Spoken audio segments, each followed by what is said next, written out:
नमस्कार, welcome to my channel create simple and easy.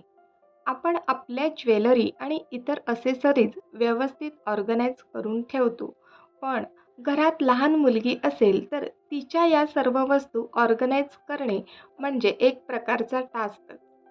खूप वेळा या सर्व वस्तू व्यवस्थित ठेवल्यानंतर सुद्धा पसारा व्हायचा. पण 4 ते 5 वर्षाच्या अनुभवानंतर मी ज्या काही गोष्टी शिकले की कसं या सर्व छोट्या छोट्या वस्तू ऑर्गनाईज करायला हव्यात, हेच मी तुमच्याशी शेअर करणार आहे. So let's get started. तर सर्वात प्रथम या सर्व वस्तू ज्या ठिकाणी ठेवल्या आहेत तो भाग रिकामा करून घ्यायचा आहे, जेणेकरून सर्व छोट्या छोट्या गोष्टी एकत्र झाल्या आहेत, जसं की विविध प्रकारचे हेअर क्लिप्स, बांगड्या, ब्रेसलेट, हेअर बँड सेपरेट करता येतील. नेक्स्ट, या सर्व गोष्टी सेपरेट करताना डिक्लटरिंग करणे सुद्धा गरजेचे आहे. तर त्यासाठी मी हा एक बॉक्स घेतला आहे. यामध्ये सर्व जुन्या झालेल्या गोष्टी किंवा ज्या वापरत नाही त्या या बॉक्समध्ये काढत आहे आणि खूपच तुटल्या आहेत त्या टाकून देणार आहे. या सर्व वस्तूंचं काय करायचं हे आपण नंतर आरामात डिसाईड करू शकतो. आता या सर्व वस्तू ऑर्गनाईज करण्यासाठी फॅन्सी ऑर्गनायझर यूज न करता प्लॅस्टिकच्या डब्यांचा उपयोग करणार आहे. अशा प्रकारच्या कार्डबोर्ड बॉक्सचा सुद्धा उपयोग होऊ शकतो.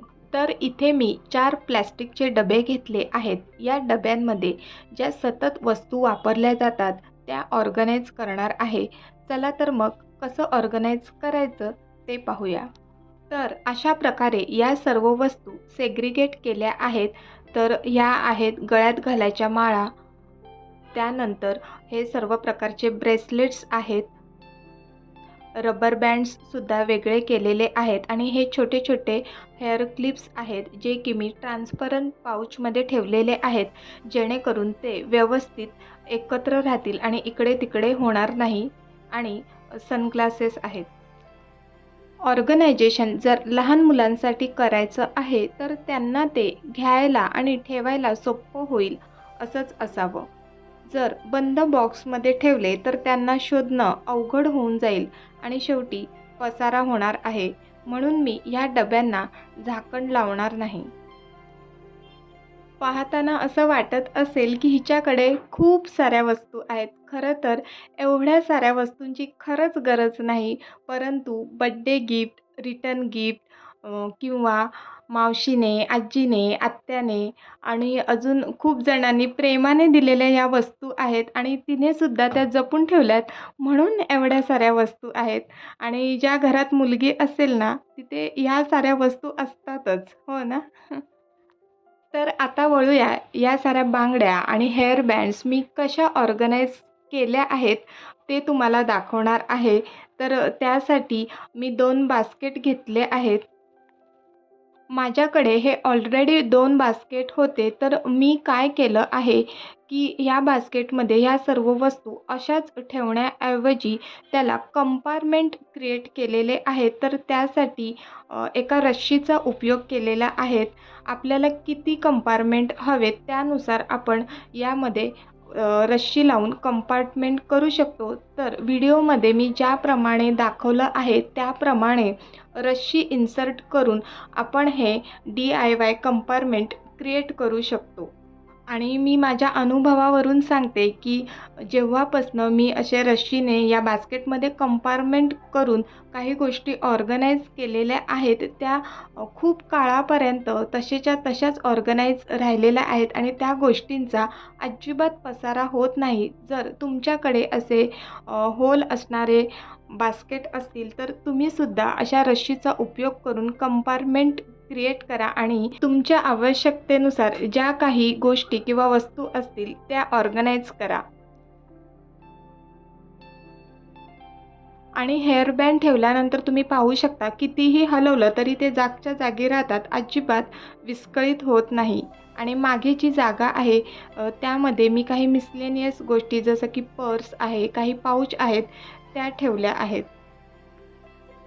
आणि या छोट्या बास्केटमध्ये मी तिच्या सर्व प्रकारच्या बांगड्या नेहमीच ऑर्गनाइज करून ठेवते. जर तुम्हाला असेच ऑर्गनायझेशनवरील व्हिडिओ पाहायला आवडत असतील तर मला कमेंट बॉक्समध्ये सांगा. तुम्हाला जर काही वेगवेगळे विषय सुचत असतील तर ते सुद्धा सांगा. त्या विषयांवर मी व्हिडिओ बनवण्याचा नक्कीच प्रयत्न करेन. आणि आता या ड्रॉवरमध्ये मी सर्व काही वस्तू ऑर्गनाइज केल्या आहेत त्या ठेवून घेत आहे. काही ज्या न लागणाऱ्या कधीतरी वापरते त्या गोष्टी मी बॉक्समध्ये किंवा डबीमध्ये ठेवल्या आहेत त्या आतल्या बाजूला आहेत. आणि ज्या सतत गोष्टी लागतात, ज्या की मी बॉक्समध्ये ठेवल्या आहेत त्या फ्रंट साईडला ठेवून घेत आहे. आणि चौथा बॉक्स इथे राहत नाही तर तो मी एकावर एक असा ठेवला आहे. आणि दिसायलासुद्धा व्यवस्थित दिसतं आणि जेव्हा कधी हवं असेल तर वरील बॉक्स उचलून खालील वस्तूसुद्धा व्यवस्थित घेता येऊ शकते. आणि खूप साऱ्या टिकल्यांचे पॉकेट ठेवण्यापेक्षा ज्या काही टिकल्यांचा आतील पार्ट आहे तो अशा प्रकारे स्टॅपल करा. ही माझ्या मुलीची आयडिया आहे. त्यामुळे खूप सारे टिकल्यांचे पॉकेट कॅरी करायला लागत नाही. एकच टिकलीचा पॉकेट घेतला की सर्व प्रकारच्या टिकल्या त्यामध्ये विजिबल होतात. नेक्स्ट आहेत हेअर क्लिप्स. आमच्याकडे खूप सारे हेअर क्लिप्स आहेत आणि ते दिसायलासुद्धा सगळे व्यवस्थित दिसले पाहिजेत, वेळेवर सापडलेसुद्धा पाहिजेत. तर त्यासाठी मी 3 वर्षापूर्वी हे ऑर्गनायझर घरीच शिवलं होतं. ज्या कोणाकडे मशीन असेल, ज्यांना शिवता येत असेल तर मी लिंक खाली डिस्क्रिप्शन बॉक्समध्ये देते. तुम्हीसुद्धा हे ऑर्गनायझर शिवा आणि या सर्व वस्तू ऑर्गनाइज करून पहा. खूप उपयोग होणार आहे. आणि जर तुमच्याकडे असं ऑर्गनायझर नसेल तर काहीच हरकत नाही. असा जर कमरेचा पट्टा असेल पातळ किंवा एखादी पट्टी असेल शिवलेली तर त्यालासुद्धा हेअर क्लिप्स आपण अशा प्रकारे अरेंज करू शकतो.